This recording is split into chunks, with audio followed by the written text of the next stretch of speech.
homophobia in football, and maybe telling us where England went wrong this year in the World Cup. I don't know about that.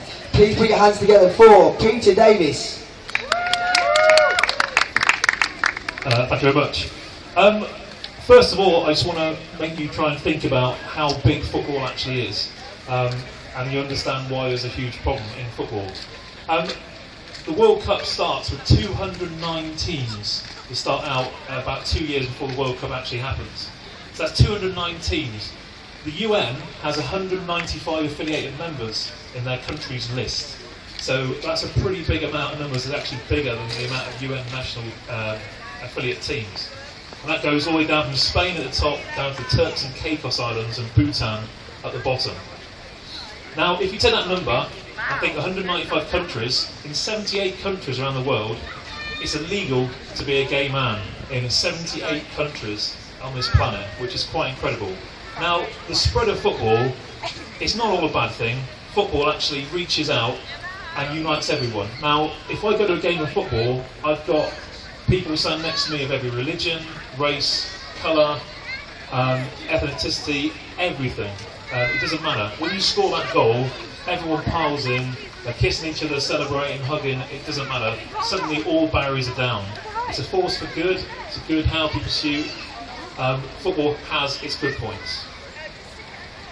However, there is a problem with football on this planet, and especially in this country, is that the real issues, like something like homophobia, the authorities are really not interested.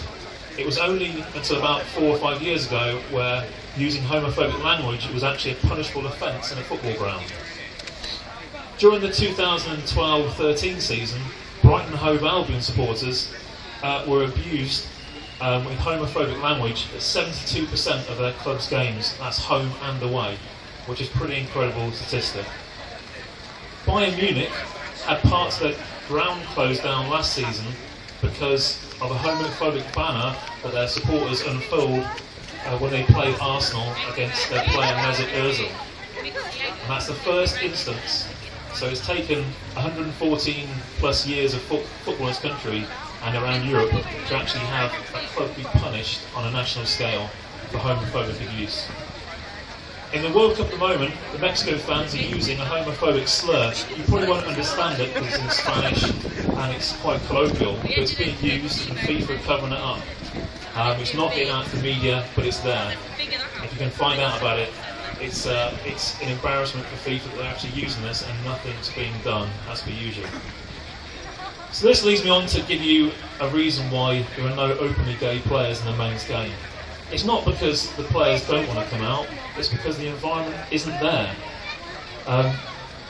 If a player were to come out, they'd get abused. Simple as. I go to Leamington games and there's homophobic slurs at every single game. People say it's casual, it's clearly not, but it happens. The only way to deal with this, I think, is internally. As a football supporter, I will stand up and actually say something to someone if I think they're saying something wrong. And that's why we're getting behind Stonewall's campaign, which is No Bystanders, which is actually to pledge yourself to Stonewall and say, I'm actually going to stand there and say something. 79% of UK football fans surveyed by Stonewall said that they would have no issue if an England player came out as gay. Now, 79% is a reasonably good statistic. Personally, I think it's a poor statistic because that means 21% of people have a problem with a gay person. Now, we do pretty well with that statistic in this country, but as you go down the list of countries, we're at the top, along with Ireland with 83. You keep going down that list of people, or the list of countries, it gets worse and worse, all the way down to the United Arab Emirates. 7% of people would have no issue, which leaves an enormous percentage of people who would. And where's the next two World Cups? The next World Cup in 2018 is in Russia. I don't have to tell you the problems there. The World Cup after that is in Qatar, where it is illegal to be an openly gay male.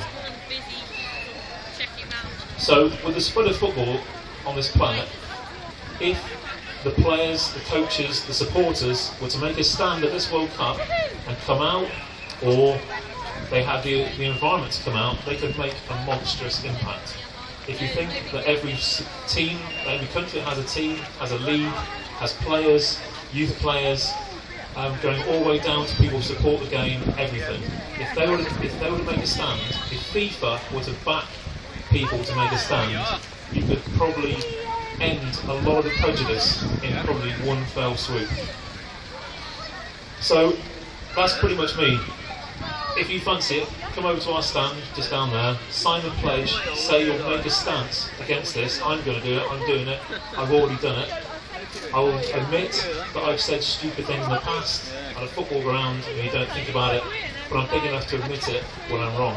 So I'm going to make a stand, I hope you will too, and come and support us at the Breaks Trust tent, just next to the Gay UK stand.